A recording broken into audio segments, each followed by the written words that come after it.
My Swapna darling. Suresh, నేనైతే రేపు రాను. ఏంటి? నేను రేపు రాను అని చెప్తున్నా. వై?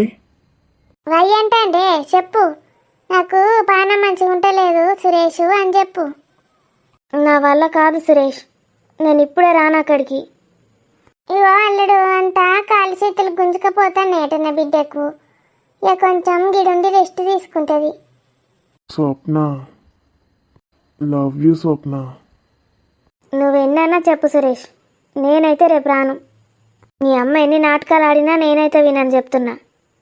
మీకు బాగా అలవాటైంది కదా, నేను ఇక్కడికి వచ్చినప్పుడల్లా ఎవరో ఒకరు వచ్చి నన్ను తీసుకుపోవడు. వచ్చి తీసుకురాకపోతే ఫీల్ అవుతారు ఎవరైనా. అక్కడి నుంచి పనులన్నీ విడిచిపెట్టుకొని నీకోసం వస్తే ఇలా అంటావా? నువ్వన్నీ డ్రామాలే. మీ మమ్మీ ఏది చెప్తే అది చేస్తావు నువ్వు. ఆఫీస్ విడిచిపెట్టి నేను ఇక్కడికి వస్తే నాకు ఎంత లాసో తెలుసా? ఐ మీన్ మనకి ఎంత లాసో తెలుసా? మరి ఎందుకు వచ్చినావు? ఎవరు రమ్మన్నారు నిన్ను? నేను మా మమ్మీని తీసుకొని వస్తా కదా. ఎప్పుడు వస్తావు? నా ఇష్టం ఉన్నప్పుడు వస్తా.